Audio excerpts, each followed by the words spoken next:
Audiolivro Nas Fronteiras da Loucura, de Valdo Pereira Franco, pelo espírito Manuel Filomeno de Miranda. Capítulo 24. Os serviços prosseguem. Os atendimentos continuavam ininterruptos. Desencarnados solicitavam apoio e socorro para familiares que se deixavam arrastar pela extravagância dos momentos fugazes. Outros eram recolhidos para a transferência posterior de plano de ação.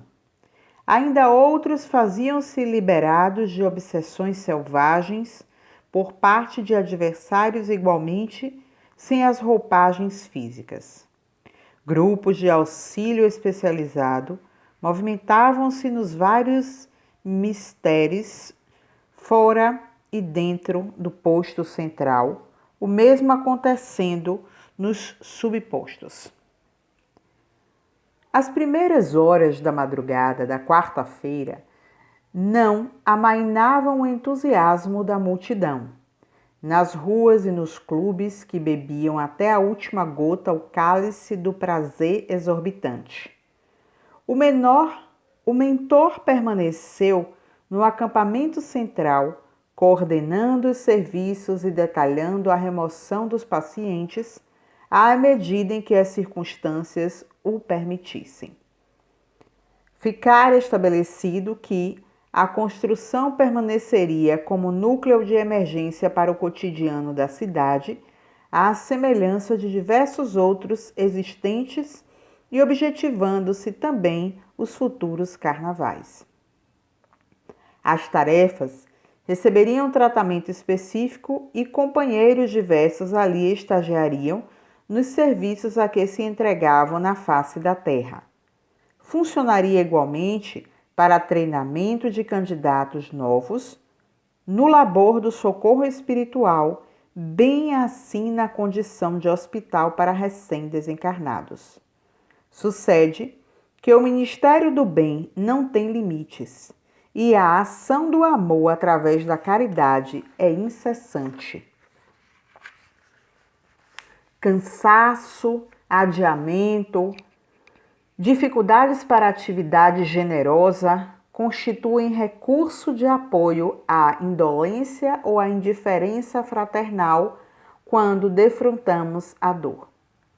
Continuava muito densa a psicosfera em torno da cidade, particularmente nas áreas de maior agitação, quando o dia triunfou em sol dourado. Pequenos grupos retornavam aos lares, um tanto desconcertados pela hora avançada, e a cidade parecia refazer-se da exaustão.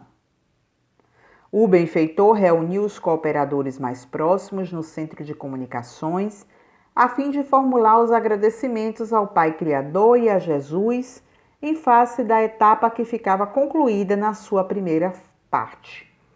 Os que se encontravam em serviços nas demais dependências participariam da oração coletiva através de aparelhos instalados adredemente nos diversos módulos, bem como sincronizados com os subpostos. Havia em todos uma sensação de paz e júbilo espontâneo que transparecia em cada semblante. Dr. Bezerra assomou à frente do grupo e, sem maior delonga, usou a palavra. Caros irmãos, o Senhor seja conosco. Com a normalidade que retorna à cidade, encerramos os compromissos de emergência neste posto de socorros. Os 4 dias de atendimentos especiais ensejaram-nos valiosas experiências de que não nos olvidaremos pelas lições salutares que pudemos recolher. Vivemos o dever fraternal, ao lado do próximo em sofrimento, sem que escogitássemos em demasia dos motivos e razões da aflição que o assaltou. Candidatamo-nos ao socorro e oportunidades não nos faltaram. Como não nos serão escassas se estivermos vigilantes e dispostos a seu atendimento.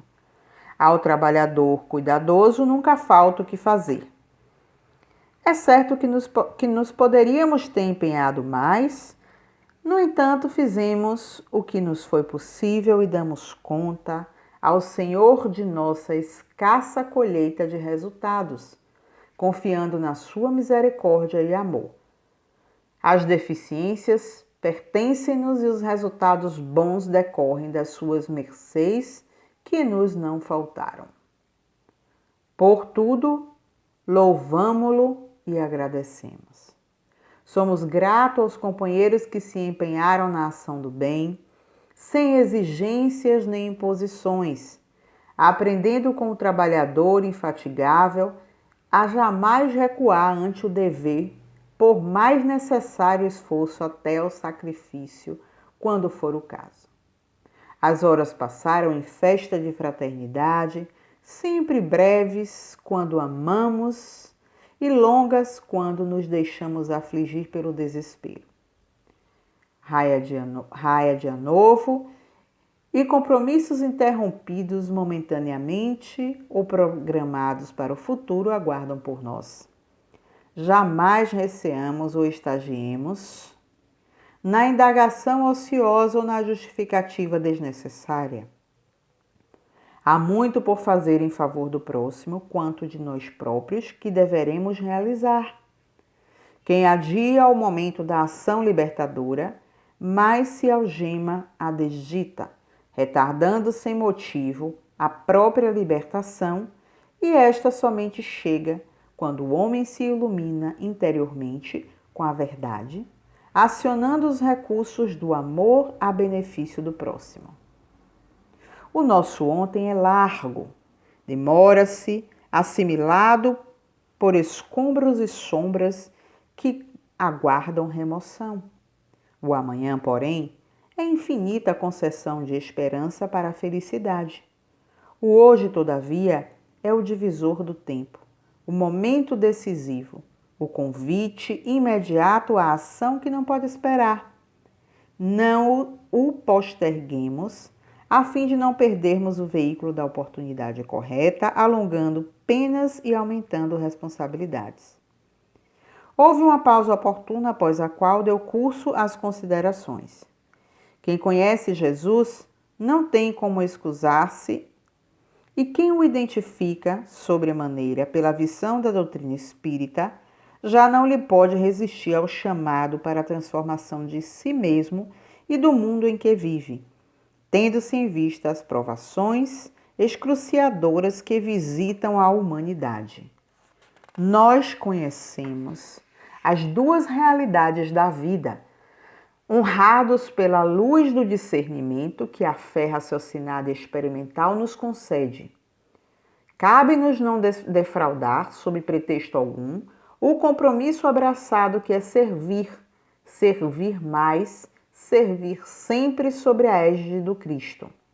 Pairava no ar uma suave doce melodia soprada por seres felizes que partilhavam a distância daqueles momentos ditosos.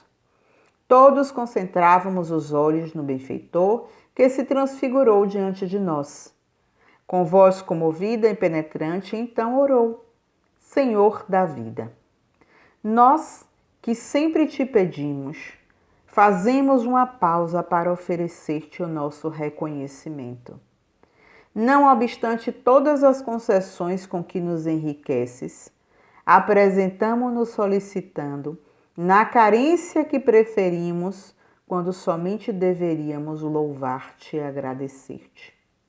Fazemo-lo agora com emoção, por tudo de mal que nos poderia haver sucedido e não ocorreu, pelos insucessos que experimentaríamos e não tiveram lugar, pelas dores lenidas e socorros prestados, pelas oportunidades não perdidas e pelas tentativas acertadas, pela sintonia mantida com os teus mensageiros e as instruções recebidas, pelo desejo de servir em teu nome e a ação que foi conjugada, pela união de esforços de tantos que te amam e se entregam à vivência da tua mensagem, porque nos chamaste na desolação em que nos debatíamos, a fim de te encontrarmos na pessoa do nosso irmão.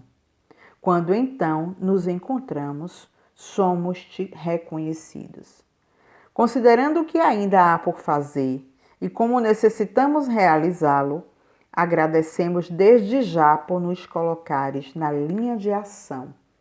E por aqueles que ainda não sabem ou não querem agradecer, muito obrigado por nos facultares conviver com eles e conquistá-los para o teu amor.